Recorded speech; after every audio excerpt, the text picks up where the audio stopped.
Muy bien, hermanos, amados, con la enseñanza de esta noche vamos a dar inicio a la exposición de un nuevo capítulo, el capítulo número 9 de nuestra Confesión de Fe Bautista de Londres de 1689, que trata de el libre albedrío, del libre albedrío. Hermanos, esta doctrina es crucial. Esta doctrina, ¿será que todas las veces que iniciamos una doctrina decimos esto?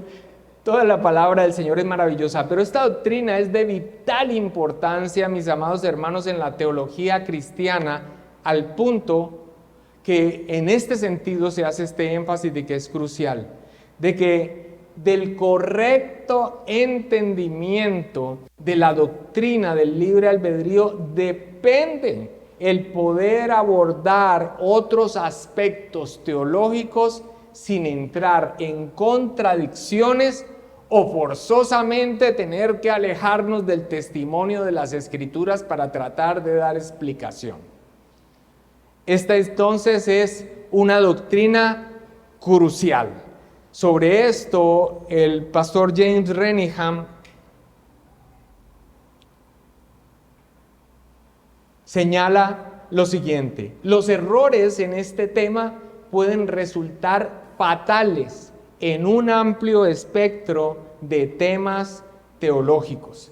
Y es tan importante esta doctrina crucial que las principales confesiones de fe reformadas, Westminster, Saboya y Bautista de Londres, reflejan una sólida unidad de la posición reformada sobre el tema de la libertad de la voluntad, de la voluntad humana, mis amados hermanos. Es sólida. Nada más en Westminster hay una pequeña variación simplemente de una expresión y que no es significativa. Libre albedrío, mis hermanos. Libre albedrío. La sola expresión libre albedrío ya genera, cuando nosotros hablamos, no solamente con personas que se profesan cristianas creyentes, sino aún con personas que no lo son, encontramos una enorme controversia. Se enfrentan puntos cuando realmente ni siquiera se logra expresar a qué se está refiriendo cuando hablamos de libre albedrío.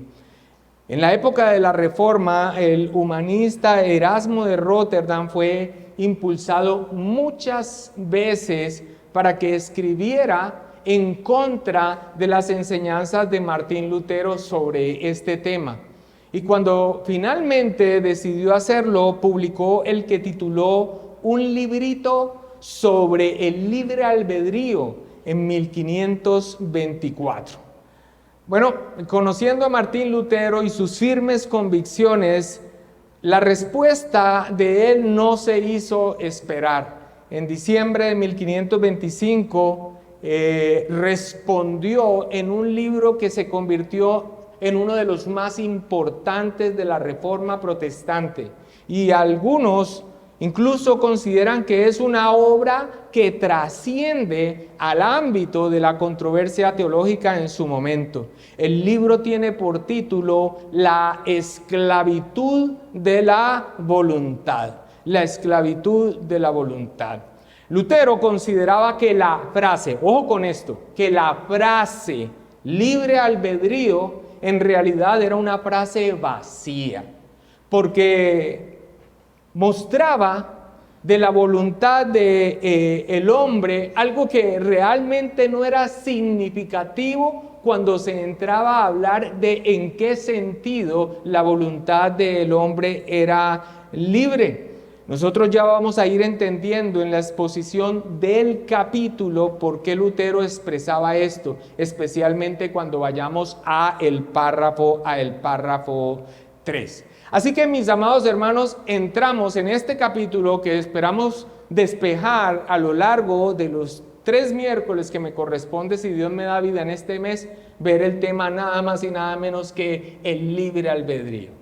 Usted que ha abrazado la fe bíblica reformada y cuando empieza a compartir a una persona sobre doctrinas tan importantes como la soberanía de Dios, ¿no es cierto? Tal vez le ha pasado que inmediatamente dicen, pero es que ustedes no creen en el libre albedrío humano. Mis hermanos, como lo vamos a ver, nada más alejado de la realidad. La fe reformada defiende de manera profunda y responsable la libertad de la voluntad del hombre. Es más, es un baluarte nuestro por la palabra del Señor que da sentido a toda nuestra teología. Así que una expresión de esto o una acusación de este tipo no muestra más que ignorancia, Así que libre albedrío, aún la expresión ya genera controversias. Pero mis amados hermanos, es un tema supremamente importante. Por lo general, cuando se cita por parte de alguien, como aquí lo mencioné, se requiere hacer un alto para preguntarle, ¿en qué sentido estás hablando libre albedrío? ¿En qué sentido para ti qué significa libre albedrío? Así que el solo término ya genera controversia. De allí que Calvino expresó, si alguien entonces puede usar esta expresión sin entenderla en un mal sentido, no lo molestaré por esto. Pero sostengo que debido a que no puede ser retenida sin gran peligro, será por el contrario una bendición para la iglesia si es abolida. Prefiero no usarla yo mismo y me gustaría que otros, si buscan mi consejo, la eviten. Aún así, todas nuestras confesiones reformadas del siglo XVII, todas ellas tienen por título libre albedrío. Libre albedrío. Y esto es porque no es que Calvino esté en contra de la doctrina, sino de lo que se quería decir con el término de manera generalizada, que ya vamos a ir entendiendo qué es. Lo que quería mostrar entonces es que aún la sola expresión nos muestra la importancia de esta doctrina y la controversia que hay y la confusión en muchos a la hora de hablar del libre albedrío, la libertad de la voluntad del hombre. Anthony Burgess, uno de los teólogos firmantes de Westminster, sobre lo álgido del tema, afirmando cuánto se necesitaba la gracia de Dios para comprenderlo, escribió lo siguiente: consideren cuán necesaria es la gracia de Dios para guiarnos en este punto, porque esta cuestión siempre ha parecido muy difícil. Agustín lo reconoció así. Por eso dice que cuando se defiende la gracia, o sea, cuando se defiende la obra soberana de Dios por gracia para la salvación del hombre, dice, cuando se defiende la gracia se piensa que destruimos el libre albedrío. Y cuando se reconoce el libre albedrío, se piensa que negamos la libre gracia. Desde el siglo V con Agustín, entonces se pueden dar cuenta que el tema es candente. Y de hecho, muchos cristianos aluden al libre albedrío, pero teniendo un concepto vago de lo que significa la libertad de la voluntad humana, y lo usan muchas veces para refutar doctrinas claras de la palabra del Señor, como la elección divina, la soberanía divina, sin hacer mayor reflexión teológica sobre lo que sus expresiones implican en cuanto a lo que están queriendo decir de Dios. Usan la expresión libre albedrío para negar algo tan inherente al ser de Dios y sus atributos como la soberanía divina, que inmediatamente presentan la kriptonita para la soberanía divina de Dios según ellos. Libre albedrío, pero a la hora de definir o que se expliquen de en qué sentido es libre, la voluntad humana, empiezan a patinar. Y los que tienen más o menos razón desde su posición para explicarla, le toca alejarse del testimonio de las Escrituras. Yo creo que cada uno de nosotros hemos escuchado esto, o probablemente hasta lo dijimos en el pasado. Dios borre esos recuerdos. Dios es un caballero que siempre toca la puerta del corazón, pide permiso para entrar en él. Todavía recordamos el clásico de una hermana miembro de nuestra iglesia hace muchísimo tiempo, que llegó así a la congregación: pastor, pobrecito Dios queriendo entrar en los corazones de las personas y cerrándoles un portazo. Ese era el entendimiento que tenía ella con respecto del Altísimo, del que ha hecho todo lo que quiere, del soberano. A medida que fue avanzando en el estudio de la palabra del Señor y entendiendo la majestad del Santo Dios, se reía de ella misma. O lo que canta uno de los profundísimos teólogos y salmistas de la iglesia contemporánea hoy: el Espíritu Santo tiene atadas las manos para obrar en tu vida a menos que le des permiso. Brian Borman y Jason Chin, que son los que en el nuevo comentario de la confesión de fe, de la exposición de la confesión de fe que nuestro hermano Rob Ventura compila, en este capítulo, que es el que se les fue asignado a ellos, escriben lo siguiente: con demasiada frecuencia muchos cristianos hablan sobre el libre albedrío, como si las verdades del capítulo 6 sobre el pecado no fueran parte de la conversación. Aquí vimos ese tema del capítulo 6 sobre la caída y el estado del hombre. La noción más común de la voluntad es que de alguna manera permanece intacta por el pecado y es neutral. Otros razonan que la Biblia da mandatos y estos mandatos no podrían ser legítimos si el hombre no tuviera inherentemente la capacidad de obedecerlos. En otras palabras, debe implica puede. Pero dicen ellos, por el contrario, o sea, los escritores que están reflexionando sobre esto, por el contrario, debes no presupone tú puedes. Dios a menudo ordena lo que no podemos hacer para lograr algún propósito que no sea nuestro logro. Y ellos también dicen, retener la frase libre albedrío ciertamente está lleno de peligros. Con este peligro, sin duda en mente, la confesión se propone definir claramente lo que significa libre albedrío e incluso lo ponen por título. O sea, van a asumir el reto de explicar qué es lo que creemos sobre el libre albedrío. Así que, como podemos ver, empezamos a abordar en este capítulo, en este mes, un tema clave, pero que, como Anthony Burgess lo mencionó, con la asistencia de la gracia de Dios y con el testimonio de las Escrituras, nosotros podemos entender y nos reafirmamos en lo que nuestra confesión de fe consigna. Entonces, veamos la estructura de este capítulo, que refleja de manera evidentemente algo que nos gozamos cada vez que lo notamos: el entendimiento pactual que tenemos al leer la palabra de Dios. Que Dios solo se relaciona con el hombre en una relación de pacto.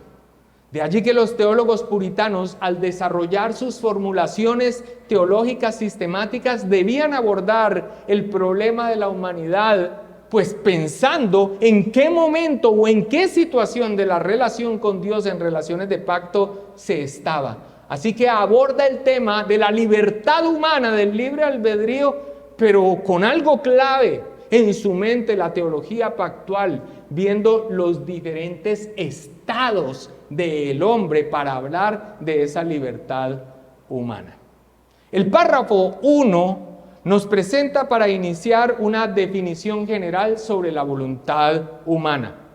Pero el resto de los párrafos, del 2 al 5, nos habla de esa libertad humana en cada uno de los estados del hombre. Usted seguro los va a identificar. El libre albedrío en el estado de inocencia.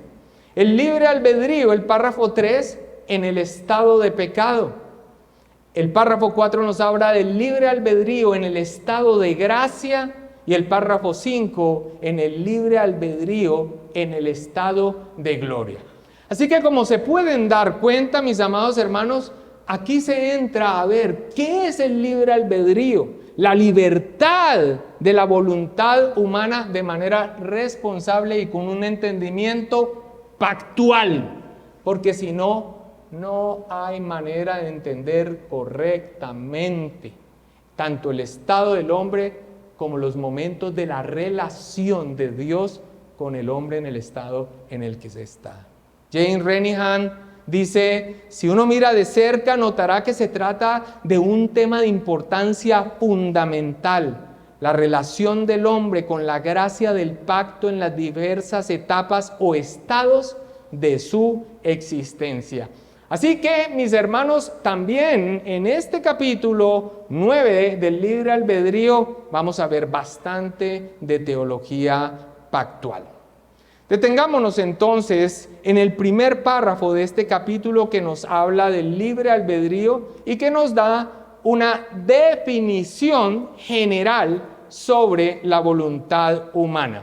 El párrafo 1 dice así: Dios ha investido la voluntad del hombre con esa libertad natural y el poder de actuar sobre la elección propia, pongo yo allí, ya les voy a decir por qué, que no es forzado ni por ninguna necesidad de la naturaleza determinado a hacer el bien o el mal. Leámoslo una vez más.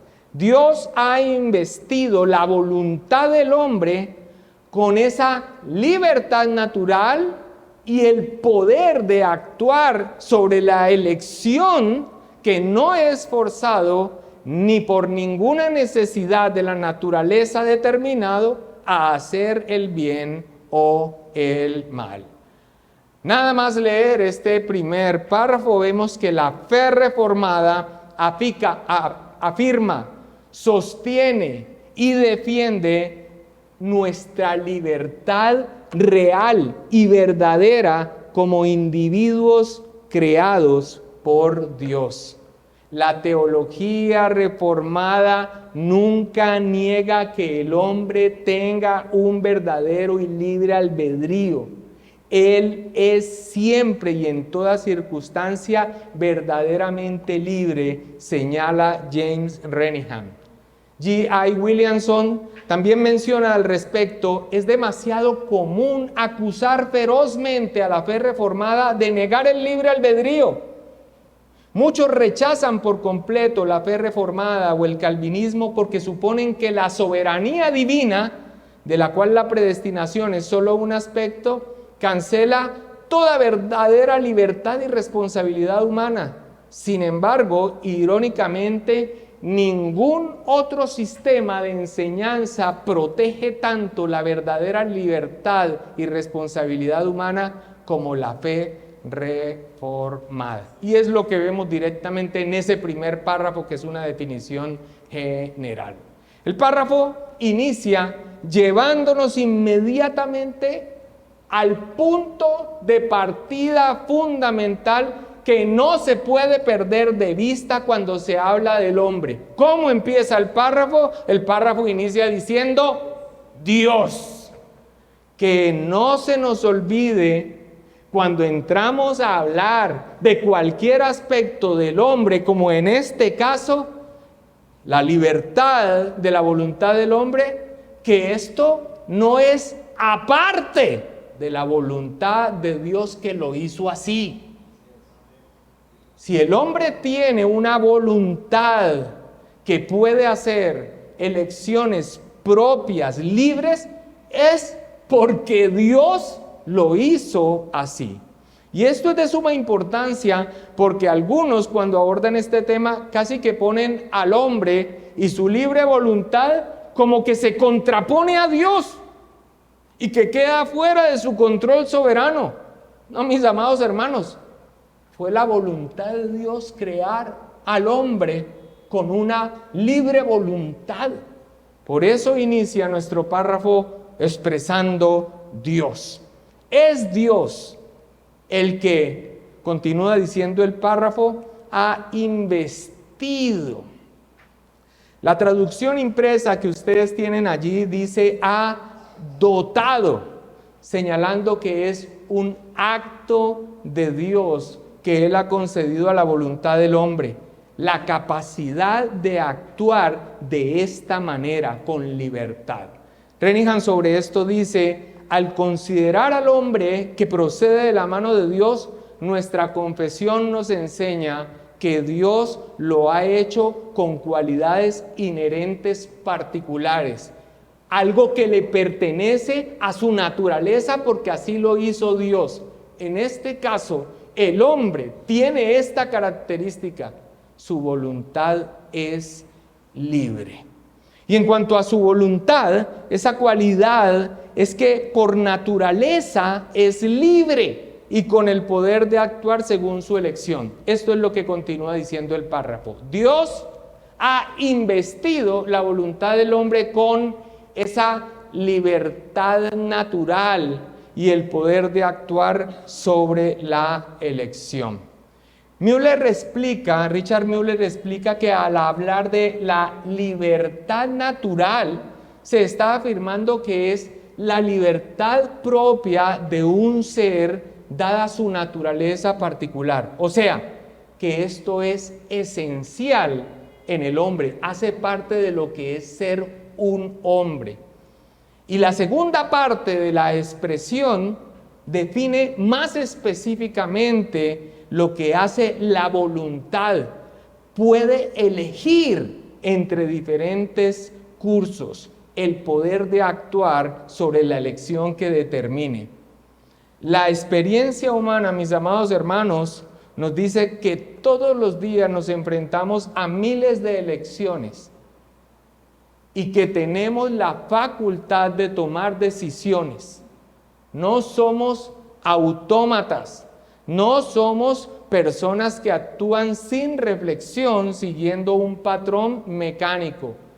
Continuamente a lo largo del día nuestra experiencia humana nos da testimonio de que nosotros estamos tomando elecciones y no son automatizadas, son elecciones libres.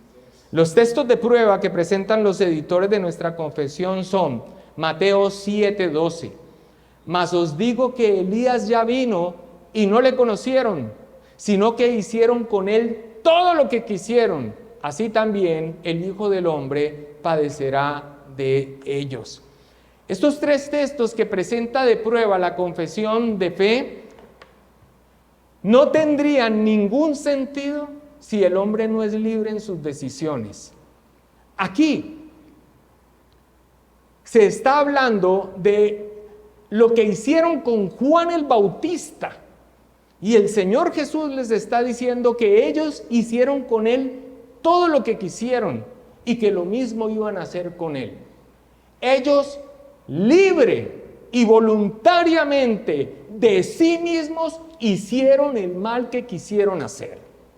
Ahora, por supuesto que nosotros vemos como nada de esto escapó al designio de Dios que estableció desde la eternidad que sucediera, pero nunca se borra la responsabilidad humana. El segundo texto que presenta es Santiago 1:14, que dice: sino que cada uno es tentado cuando de su propia concupiscencia es atraído y seducido. Es atraído por aquello que brota de su corazón. Él es responsable de esto. Y este tema yo le daba gracias al Señor que nos concediera expresarlo en estos momentos, porque hay personas que aún han abrazado la fe reformada que cuando pecan contra Dios, su expresión, incluso llegando a ser en el borde blasfema, es que pues esa fue la determinación de Dios. Ahora, no hay nada.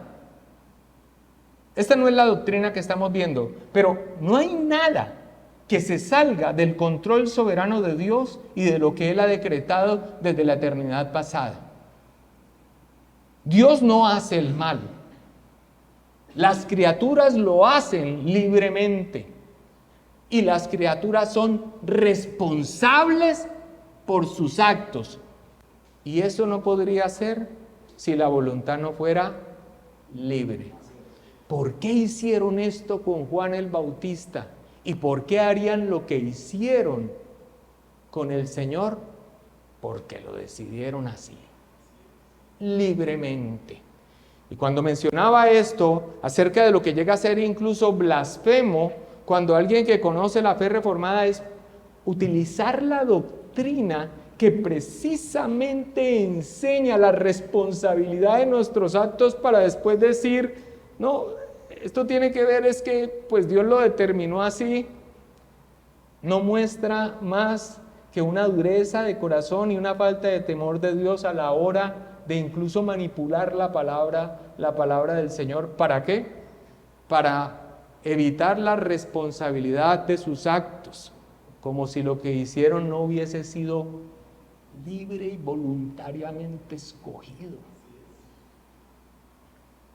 Deuteronomio 30:19 es el tercer texto que presentan los editores de la confesión, que dice: a los cielos y a la tierra llamo por testigos hoy contra vosotros, que os he puesto delante la vida y la muerte, la bendición y la maldición. Escoge pues la vida para que vivas tú y tu descendencia. Ninguno de estos textos tendría sentido y serían reales si el hombre no fuera libre en la determinación de sus voluntades. Ninguno de ellos. No habría responsabilidad humana. La segunda parte del párrafo tiene la intención de expresar aún más detalladamente la naturaleza de esa libertad. Dice que no es forzado ni por ninguna necesidad de la naturaleza determinado a hacer el bien o el mal. No es forzado, enfatiza la voluntad, que la voluntad humana no es coaccionada o determinada por algo externo que la hace hacer lo que ella no quiere. Y aquí no hay manera de que, por lo menos con el pastor Pablo Andrés, no podamos recordar la expresión de un anciano pastor de la ciudad de Miami que expresaba, Gerardo de Ávila, que expresaba así: yo le doy un premio al diablo que me haga hacer lo que yo no quiero. ¿Le suena desafiante, cierto? Yo le doy un premio al diablo que me haga hacer lo que yo no quiero. Pero realmente muestra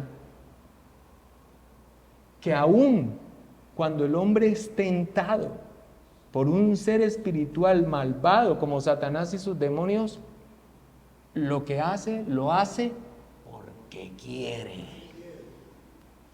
Porque quiere. Libremente. No es coaccionado por nada de afuera. El asunto irresponsable del pentecostalismo allá afuera fue un espíritu de fornicación. Fue un espíritu. O sea, esas expresiones es que asignan la responsabilidad de sus actos a otros. Sí, Satanás es el tentador y maneja todo este sistema y toda esta distracción y todo este bombardeo a los ojos y a la mente y a ese remanente de pecado que está en nosotros. Pero en última, el que decide pecar es el hombre. No es forzado ni por ninguna necesidad de la naturaleza determinada de hacer bien o mal. No es forzado, enfatiza que no hay nada externo a él que lo obligue a hacer lo que no quería. No, yo no quería. No.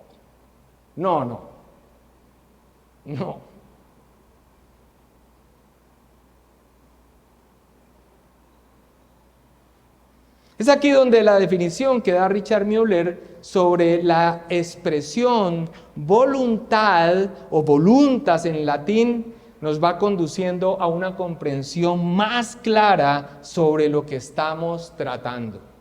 En su diccionario de los términos teológicos en latín y griego registra la definición de voluntad como el poder apetitivo, potencia apetitiva de un ser espiritual.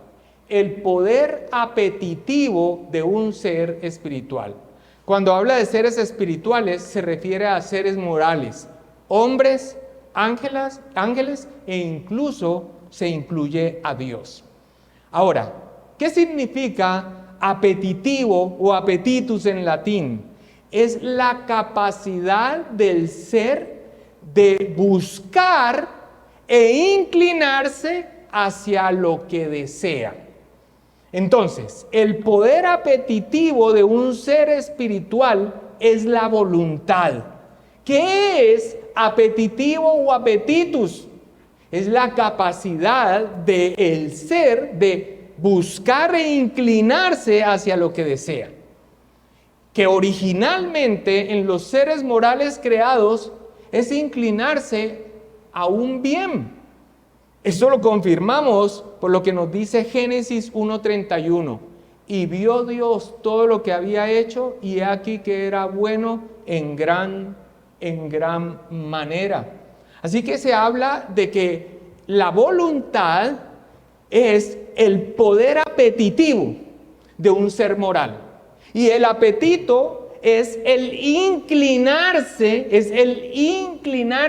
hacia lo que se desea.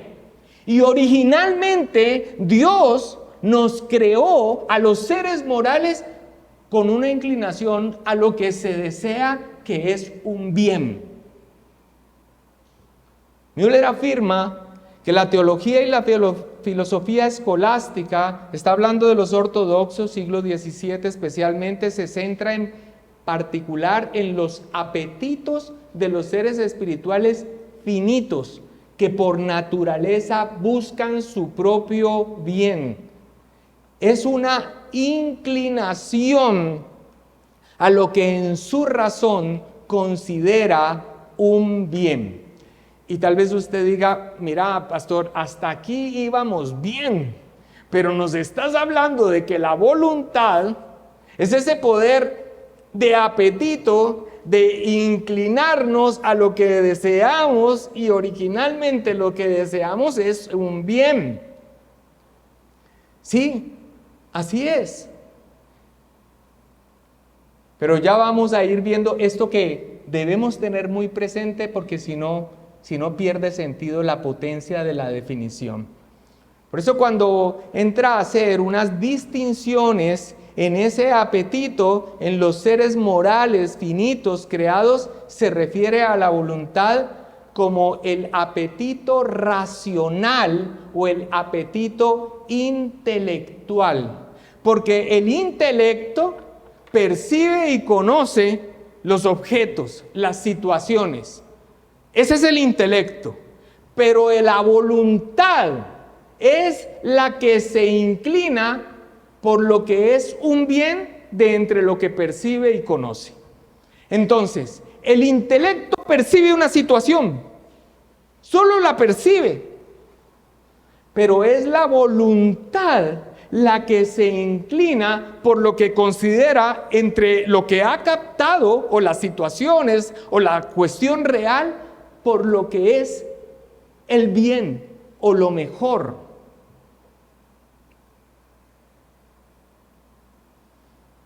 No me quiero adelantar, pero para que no se asusten con lo que estoy diciendo, debido a la caída, y recojo aquí nuevamente la palabra de Richard Müller, es característico del deseo de los seres pecadores que identifica erróneamente el bien particularmente el bien último, tener un deseo perverso o desordenado. Ojo con esto. Siempre la voluntad frente a lo que el intelecto ve frente a sí, toma una decisión. Y la decisión que toma es inclinarse a lo que es lo mejor. Así nos hizo Dios. Pero me tocó adelantarme a decirles que eso sigue igual. El grave problema es que el hombre en su estado caído identifica erróneamente el bien. Mira, ¿cómo pudo hacer eso?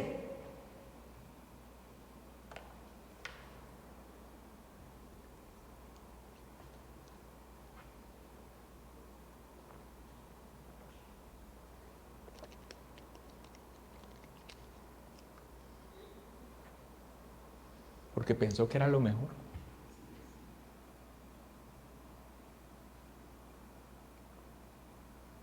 Que era buenísimo.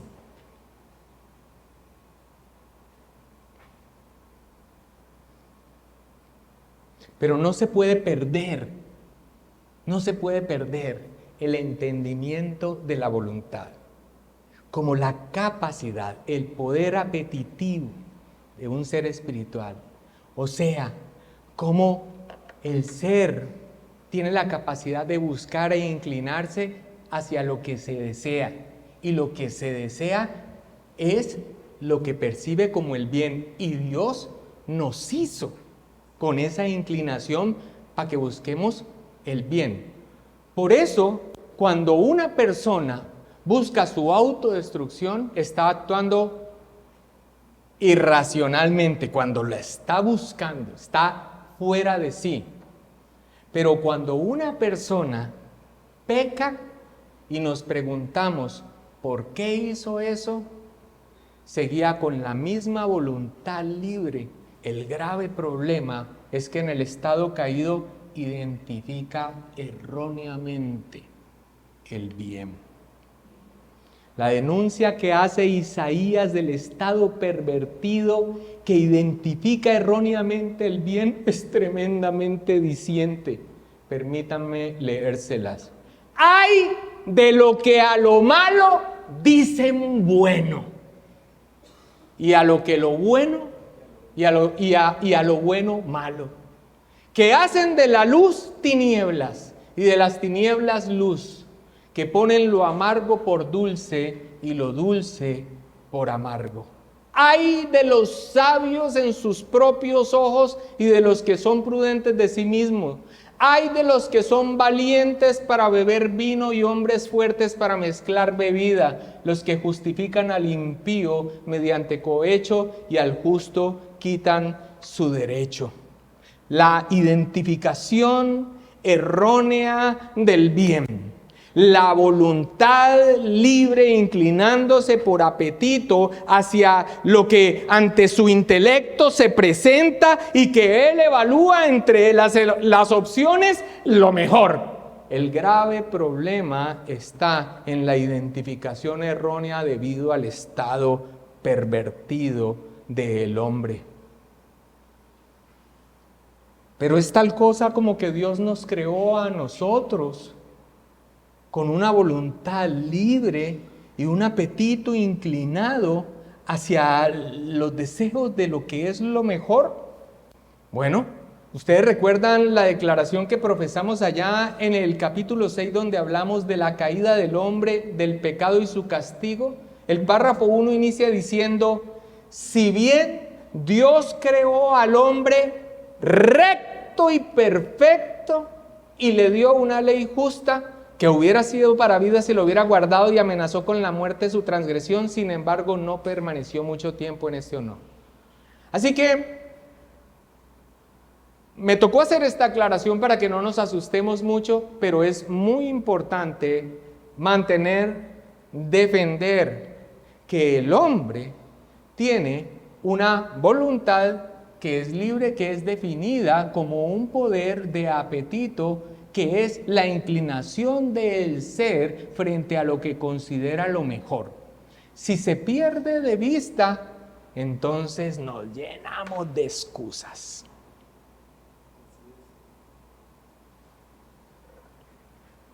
Así que, cuando hablamos de voluntad, nos referimos a esa capacidad que tienen los seres morales finitos creados de buscar e inclinarse hacia lo que se desea, que por naturaleza es un bien.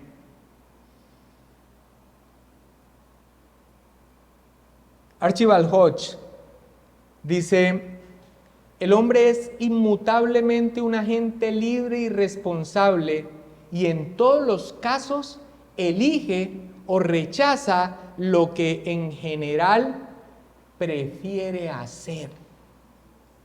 Prefiere hacer.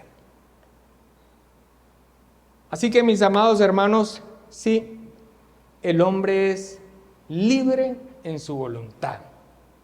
Y el hombre se inclina en ese poder de apetito, como se define la voluntad, por aquellas cosas que desea, que originalmente Dios hizo que fuesen un bien.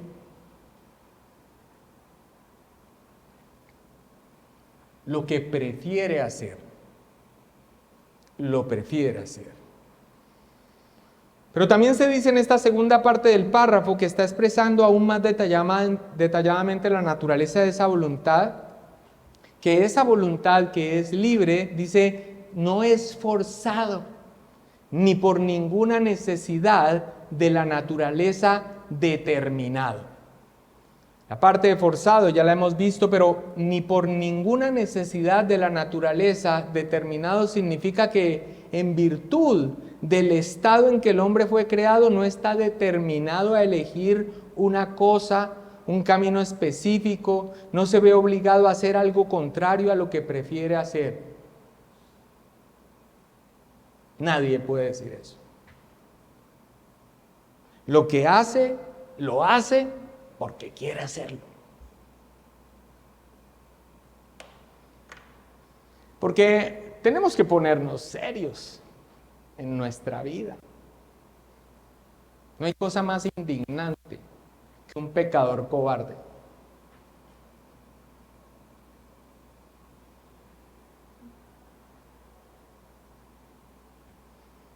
Se prepara, se maquina, se busca, se arguye.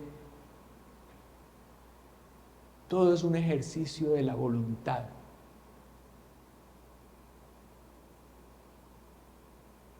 Todo. Y después, no asumir la responsabilidad. No, mis amados hermanos, no son nuestras convicciones para nada. Nosotros y nuestra fe reformada se reafirma en la libertad del hombre. Somos responsables por cada uno de nuestros actos. Por cada uno de nuestros actos. Pero también se dice en la segunda parte del párrafo que está expresando más detalladamente la voluntad, que no es determinado por la naturaleza. O sea, que no es porque fue creado de una manera que no tuvo otra forma sino hacer eso.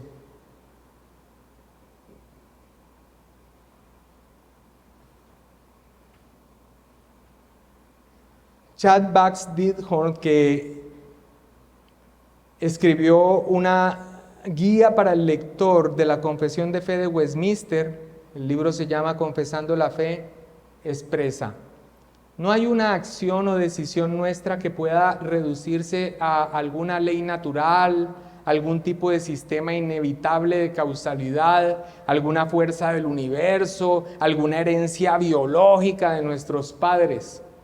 Así, para considerar un tipo de influencia, si un niño siempre desea cosas muy malas, no se puede culpar al padre. Si una mujer crece deseando las mejores cosas, su madre no puede reclamar todo el crédito. No estamos determinados por estos factores. Y Brian Borman y Jason Chin también al respecto dicen, no hay lugar en la confesión para determinismos biológicos o síndromes psicológicos. Más bien cuando una persona elige el mal o elige el bien relativo, o sea, relativo a la persona, es una elección real que no está determinada de tal manera que socave la validez y la culpabilidad de su elección. Y San Waldron expresa, la fe reformada no está abrazando el conductismo o alguna otra forma de determinismo físico o químico. La voluntad humana no está sujeta a ninguna necesidad física. El hombre es libre. Sus elecciones no están determinadas por factores externos a su libertad, identidad personal y naturaleza moral. No podría haber responsabilidad humana y rendición de cuentas que la Biblia enseña claramente, a menos que este fuera el caso. Somos responsables. Somos responsables por lo que decidimos hacer.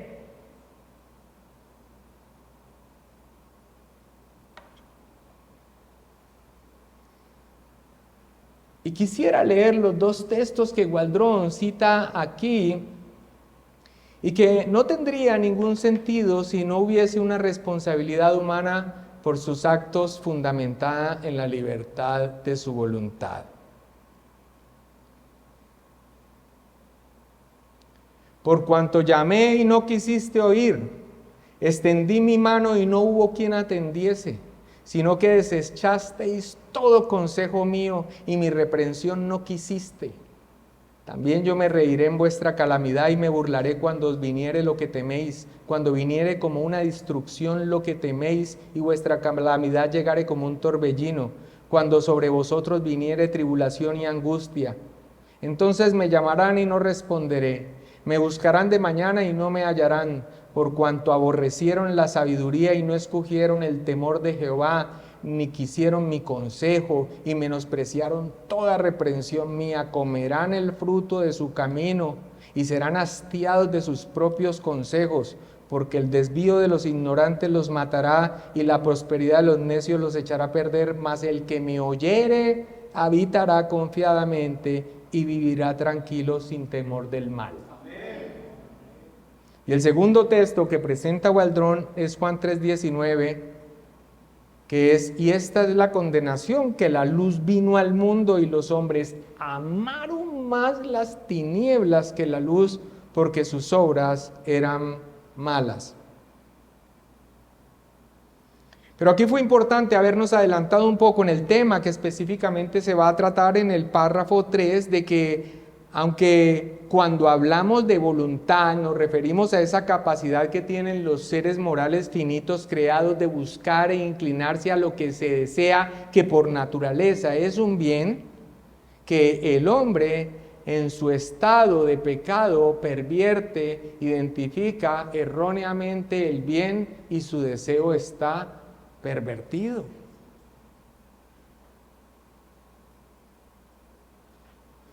Por eso,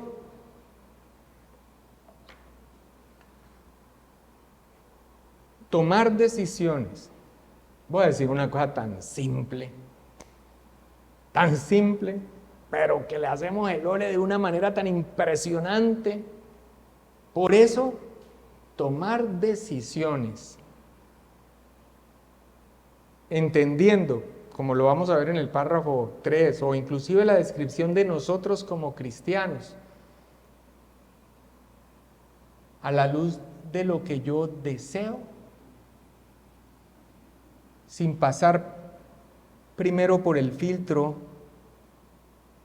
de la verdad objetiva de Dios, de lo que está bien y de lo que está mal, el harakiri.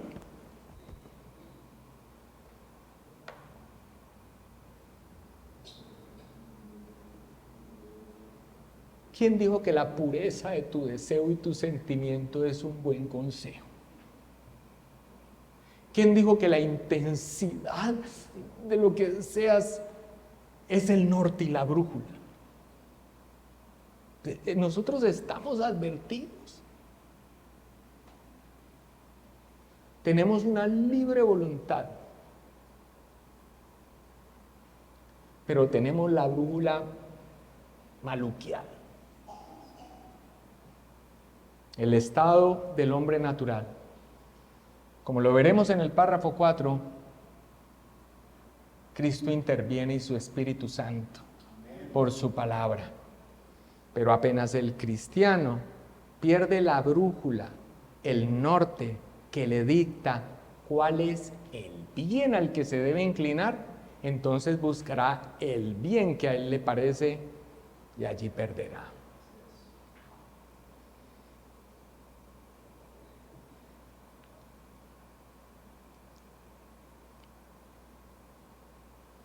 Y continúa diciendo que no es forzado ni por ninguna necesidad de la naturaleza determinado a hacer el bien o el mal. Y digo que fue necesario habernos adelantado un poco porque nuestro párrafo termina en esta segunda parte donde se profundiza la naturaleza de la voluntad humana, diciendo o hablando de que no estamos determinados a hacer el bien o el mal o forzados por la fuerza de la naturaleza. Y esta parte no está contradiciendo nuestra definición de voluntad, de esa capacidad de buscar e inclinarse a lo que se desea, que por naturaleza es un bien desde nuestra perspectiva, según el estado en el que estemos. Porque aquí el hacer el bien o el mal no es una referencia a lo subjetivo de lo que el hombre en el estado en el que se encuentra ve como un bien. No. Aquí se está hablando de la norma real, objetiva, de lo que está bien o está mal. Y esta es la ley de Dios, la voluntad revelada de Dios, la ley moral de Dios. Porque esto es, mis amados hermanos, es el norte, porque nuestra libre voluntad que está inclinada al bien no está calibrada.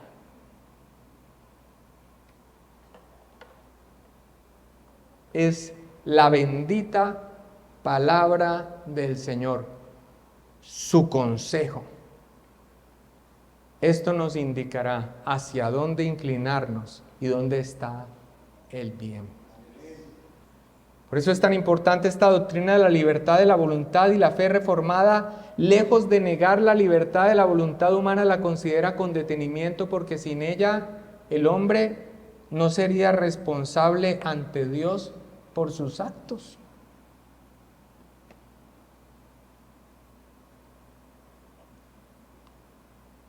Y terminaríamos en una disolución moral en nuestras vidas y en nuestras comunidades. Mis amados hermanos, todo lo que veamos a nuestro alrededor, aunque nos afecte y nos quiebre el alma, entendamos que nadie fue forzado. Lo hicieron libre y voluntariamente. Por eso los hombres somos responsables de nuestros actos. Nehemías Cox, probablemente el editor principal de la Confesión de Fe, expresa, y con esto terminamos: reconozco que todos los hombres tienen libertad de voluntad o libertad de elegir con referencia a las cosas que se les proponen, y esto lo tomo como un adjunto inseparable de todos los actos humanos. Esta libertad consiste en una espontaneidad racional, actúa libremente, es decir, sin coacción, sino que hace lo que le dicta el juicio último y práctico de su propio entendimiento. Sin embargo, hermanos, aquí no le hemos dicho todo, apenas hemos abordado algo que tal vez ya sabemos todos y que es evidente, lo vivimos en toda todo momento de nuestra vida, pero que es importante decirlo con profundidad para saber de qué es que estamos hablando cuando hablamos de libre albedrío o libre voluntad. La libre voluntad del hombre debe colocarse en el contexto del estado en el que existe la humanidad. Cada uno de los siguientes párrafos de la confesión de fe abordará cómo existe el libre albedrío en cada estado respectivo de la humanidad. Veremos cómo la humanidad elige libremente según quienes son en el fondo. O como dijo Archibald Hodge, un agente libre y responsable que en todos los casos elige o rechaza lo que en general prefiere hacer. Así que, hermanos, ¿quién levanta la mano afirmando el libre albedrío? ¿La libertad humana? Asumamos nuestra responsabilidad.